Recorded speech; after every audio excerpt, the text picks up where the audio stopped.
টানা ৫৮ দিনের নিষেধাজ্ঞা শেষে সাগরে মাছ ধরা শুরু হয়েছে। দীর্ঘদিন পর কর্মচাঞ্চল্য ফিরে এসেছে জেলে পল্লীগুলোতে। বিস্তারিত জানাতে পটুয়াখালী ও ভোলা থেকে সরাসরি যুক্ত হচ্ছেন সহকর্মী সাইদ ইব্রাহিম ও ছোটন সাহা।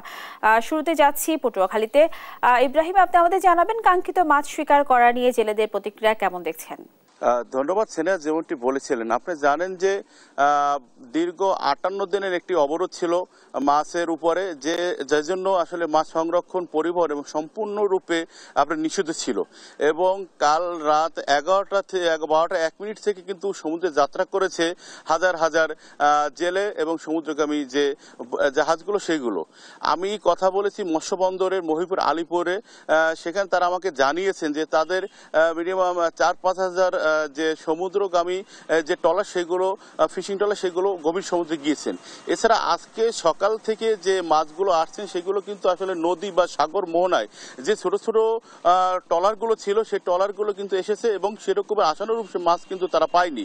এছাড়া আমি কথা বলেছি যে সেখানের যে আপনার যে মাছ ব্যবসায়ী তাদের সাথে, তারা আমাকে যে জিনিসটি জানিয়েছেন, তারা বলেছেন যে আসলে তাদের যে সমুদ্রে গভীর সমুদ্রে যেতে একটি ট্রলারের অন্তর্পক্ষে আপনার ৭ দিন, ১০ দিন, ১৫ দিন সময় লাগে।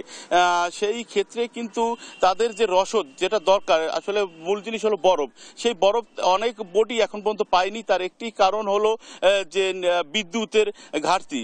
এই যে বিদ্যুৎ আপনার নেই বিদায় অনেক বরফ কল এখনো আসলে বরফ আসতেছে না বিদায় কিন্তু তাদের এই যে সমুদ্রে যাবে সেই সমুদ্রে যেতে পারতেছে না, এবং না যাওয়ার কারণে কিন্তু এখনো অনেক বোটে আপনার বরফ তুলতে পারতেছে না। এছাড়া কিন্তু যে সমুদ্রে যাওয়ার জন্য যে রসদগুলো, সেই রসদও তারা কিন্তু আসলে নিয়েছেন ঠিক মতো, কিন্তু বরফের কারণে তারা যেতে পারতেছে না। এছাড়া আমি কথা বলেছি এখন বর্তমানে মহিপুর আলিপুর এবং রাঙ্গাবালি গলাচিপার যে মৎস্য যে স্থানগুলো আছে যেখানে তারা মাছ কেনাবেচা করেন, সেখানে তারা বলতেছেন যে সেখানে যে মাছ আসছেন বর্তমানে সেই মাছের দাম কিন্তু অনেক, সেই মাছের দাম কিন্তু অনেক। যেমন আপনি তারা একটা কথা বলেছেন যে সেখানে ৮০০, ৯০০ এবং ৭০০ গ্রামের যে মাছের দাম সেগুলোর মন ৭৮,০০০, ৭৯,০০০ থেকে ৮০,০০০ টাকা।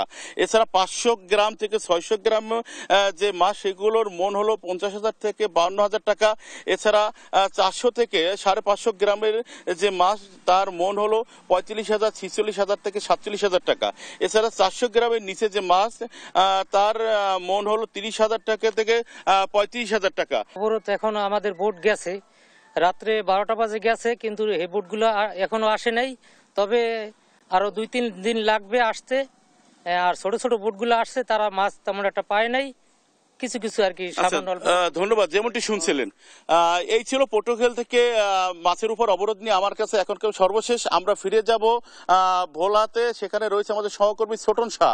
তার কাছে শুনবো যে আসলে ওখানের মাছের দরদাম কিরকমের মাছ পাওয়া গেছে। ছোটন বলছিলেন পটুয়াখালীর যে পরিস্থিতি, বলা যায় যে একই অবস্থা ভোলারও। কারণ হচ্ছে টানা ৫৮ দিন পরে বঙ্গোপসাগরে কিন্তু মাছ ধরা শুরু হয়েছে এবং জেলেদের মাঝেও প্রাণ চাঞ্চল্য লক্ষ্য করেছি।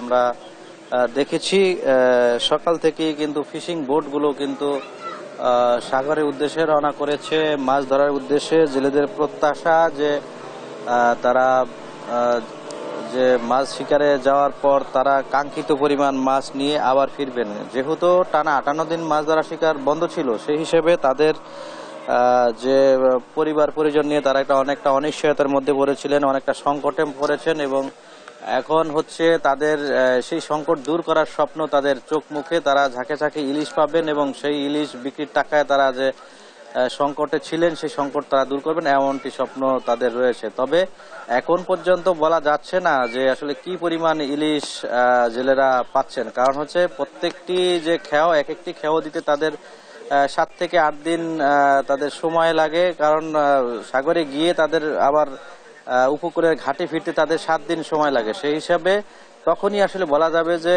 এই দীর্ঘ বিরতির পর জেলেদের যে কি পরিমাণ ইলিশ পাওয়া যাচ্ছে সেই ব্যাপারটি। তবে মৎস্য অফিস থেকে বলা হয়েছে যেহেতু তাদের টানা মাছ ধরা বন্ধ থাকায় তাদের অভিযানগুলো সক্রিয় ছিল এবং তারা ইলিশ সংরক্ষণ, ইলিশ সামুদ্রিক মাছ সংরক্ষণের লক্ষ্যে তারা অনেকটাই সক্রিয় থাকার কারণে তারা মনে করছেন এবং একই সাথে ভারত এবং বাংলাদেশের যে নিষেধাজ্ঞা সেটি একই সময়ে হওয়ার ফলে এবছর আসলে নিষেধাজ্ঞা অমান্য করে কারোরই মাছ ধরার সুযোগটি ছিল না। একই সাথে অভিযান তৎপরতা ছিল। তো সেই হিসেবে মৎস্য বিভাগ মনে করছে যে তাদের যে ইলিশ উৎপাদনের যে লক্ষ্যমাত্রা 1,84,000 মেট্রিক টন, সেই লক্ষ্যমাত্রা তাদের অর্জিত হবে এমনটি বলা হয়েছে। তবে ঘাটগুলোতে বলা যায় এখন যে মাছের দরদাম সেটি বলা যায় অনেকটাই চড়া, কারণ মেঘনায় ইলিশ সংকট রয়েছে, একই সাথে তেঁতুলিয়া নদীতে ইলিশ সংকট রয়েছে। এখন যদি সাগরে ঝাঁকে ঝাঁকে ইলিশ ধরা পড়ে সেক্ষেত্রে স্থানীয় বাজারগুলোতে সেই প্রভাবটি পড়বে এবং হয়তো বলা যায় যে ইলিশের দরদাম অনেকটাই নাগালের মধ্যে চলে আসবে। তো এ ছিল আমার কাছে যে 58 দিন পর বঙ্গোপসাগরে ইলিশ ধরা শুরু হয়েছে তা নিয়ে সর্বশেষ তথ্য। ফিরছি স্টুডিওতে। স্নেহা।